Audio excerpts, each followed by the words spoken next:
Everybody, what's going on? I hope all of y'all are doing fan-freaking-tastic out there. I know I am, because Clash of Champions is happening tonight, and if you go back and take a look through SSP's history, you would actually find out that Clash of Champions is what kind of started the Ring Rambling series. So, I'm here today to ramble about some of the matches tonight, okay? So, first of all, let's go and talk about this Women's Tag Team Championship match as Nikki Cross and Alexa Bliss defend their titles against Fire and Desire of Mandy Rose and Sonya Deville. This tag team between Nikki and Alexa has actually been going on a heck of a lot longer than I thought it was going to. I mean, really, if you take a look at it, with the exception of Killian Dane, who's just coming into NXT good, out of all the members of Sanity, Alexa Bliss is becoming, Nikki Cross is becoming the most successful so far as WWE goes. Alright? But, as far as who should go ahead and win this match goes, let's go ahead and let Nikki and Alexa continue their reign just a little bit more. Alright? But one thing I am looking forward to in this match is to see how Corey Graves calls Alexa Bliss and Mandy Rose being in the same ring together. According to Corey Graves, it'll be God's greatest gift versus the goddess. So that might be pretty hilarious to see how he reacts to that. Alright, next up, the Cruiserweight Championship is going to be defended in a triple threat match as Drew Gulak takes on Humberto Carrillo and Lince Dorado.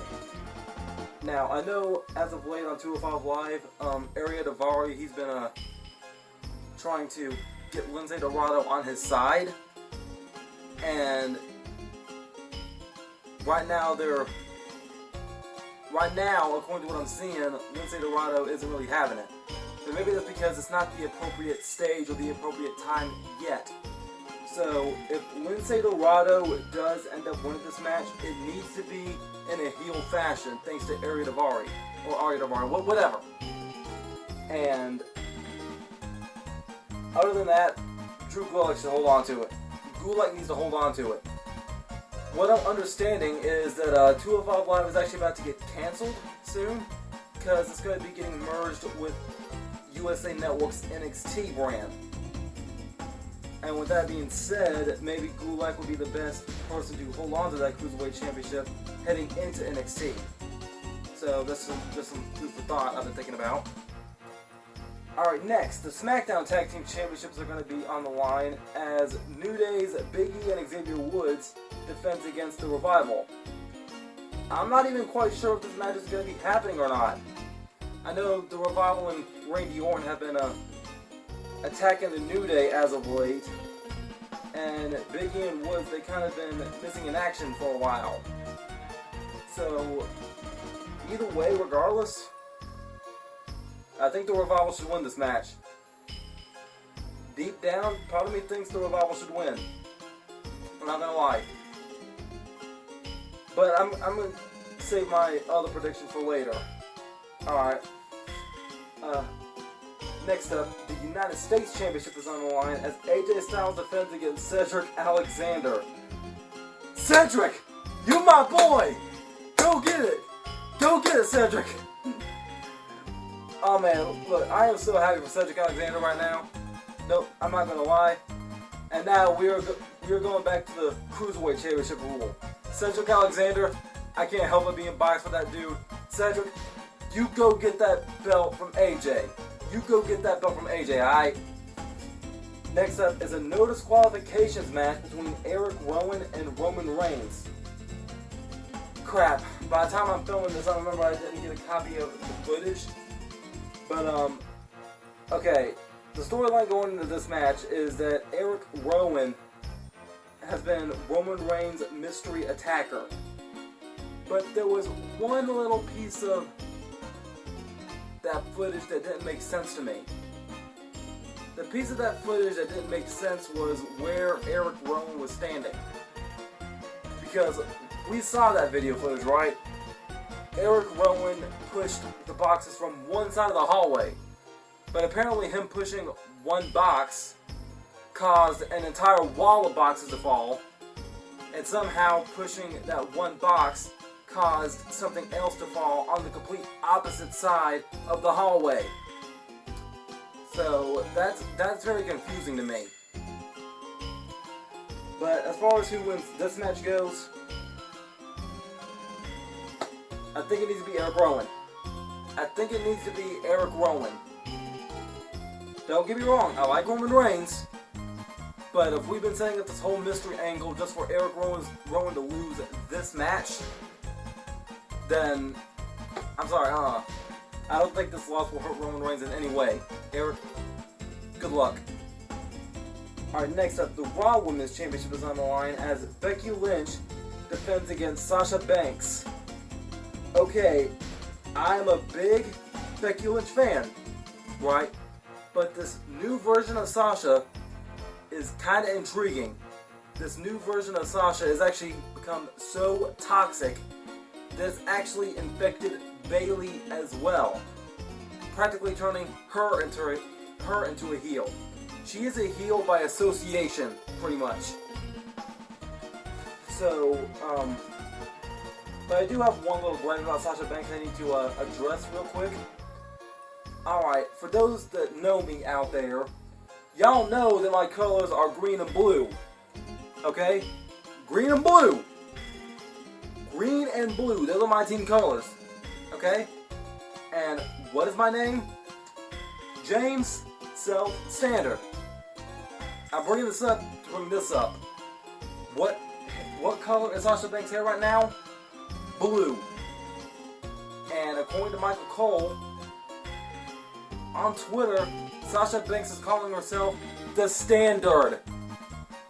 The Standard? Calling herself the Standard with blue hair. Sasha?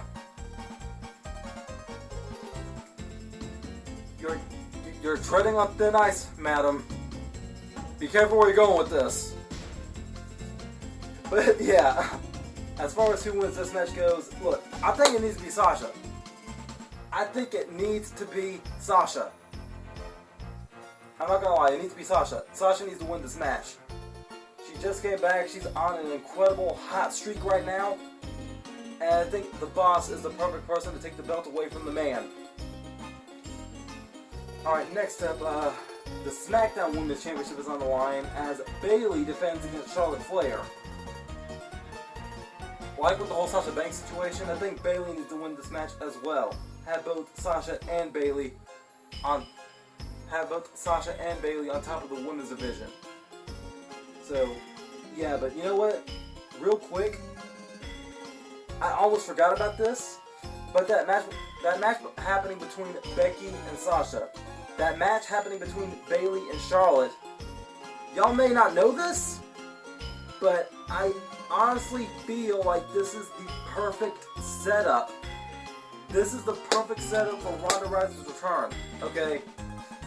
Because they are playing this off very nicely right now. They're doing this very slow, and I really hope this is the way it's going. Alright, so with the way I'm thinking this is gonna go through, alright, Bayley, Becky, Sasha, and Charlotte, they're called the Four Horsewomen of WWE, right? Now, in NXT, we have Shayna Baszler, Jessamine Duke, Marina Shafir, and alongside Ronda Rousey, to my understanding, that's the Four Horsewomen of the UFC. Now, they have been building this up for a while now, alright? This is a perfect opportunity to set a matchup for WrestleMania for the 4 versus the 4, right? And right now, they're playing it off with an awesome civil war going on. Becky's feuding with Sasha, Bayley's feuding with Charlotte. This is like the perfect civil war going on. Almost like Captain America Civil War. We saw most of the Avengers facing each other in that parking lot, right? And fast forward a few years later, what happened? They all came back together. After they fought each other, they came back together and freaking saved the planet. So, this is the good way to save the WWE Universe. have these four have a civil war together, and then fight for the company. I'm sorry, I really hope this is how it's getting played out. I really hope that's how it's going to play out.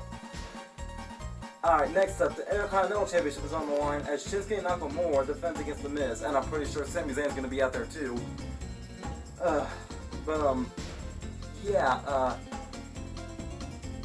Just like Shinsuke's United States title reign, his Intercontinental title reign hasn't really been doing much either, but who knows, maybe with Sami Zayn out there, maybe something can pop off, but I guess only time will tell. But once again, The Miz finds himself in another Intercontinental Championship opportunity. Now don't get me wrong, The Miz is an incredible Intercontinental Champion, okay? Or was an incredible Intercontinental Champion. But I don't want to see Shinsuke lose this belt only because of inactivity. Shinsuke, he just came back.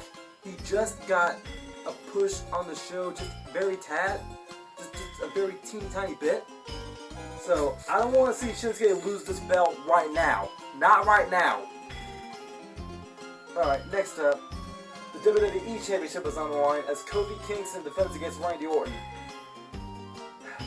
Kofi, I think it's time. I think it's time. I think it's time Kofi loses the belt. I think this feud has gone on long enough for it to happen, and these two have an incredible animosity building up together. And we have Hell in a Cell right around the corner. We saw how demented Kofi Kingston can get, how far he can be pushed. We saw how evil Randy Orton can be. Randy Orton and Kofi Kingston needs to be inside of Hell in a Cell next month for a rematch for the WWE title. So let's give Randy Orton another championship reign and then put these two in Hell in a Cell come October. Alright, and next, the Raw Tag Team Championships are on the line as Braun Strowman and Seth Rollins defends against Dolph Ziggler and Bobby Roode. You know what? Let's go ahead and let Braun and Seth Rollins retain. Let's go ahead and let Braun and Seth Rollins retain, only so when they go to face each other in the main event, they can prove that they can fight each other but still be friends. Alright? But as far as who's going to end up winning the Universal Championship goes,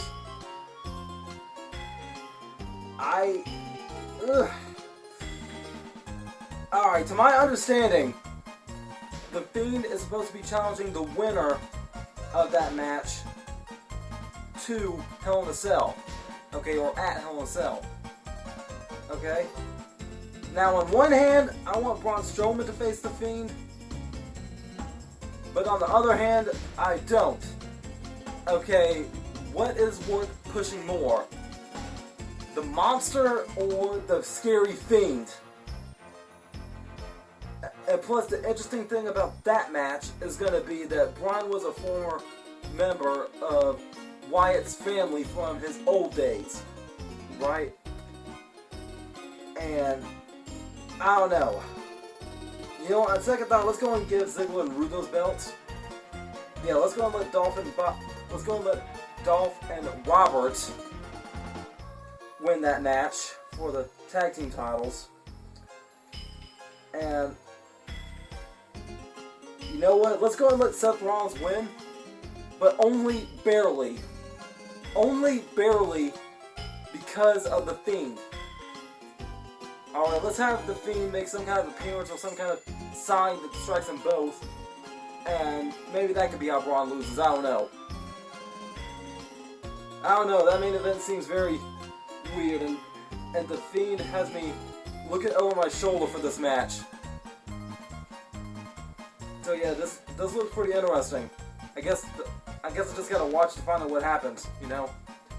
But yeah, guys, that's been my ramblings about Clash of Champions. I hope you enjoyed the show tonight, and I hope all of you will remember to be outrageously optimistic year-round. Booyah, I'm out.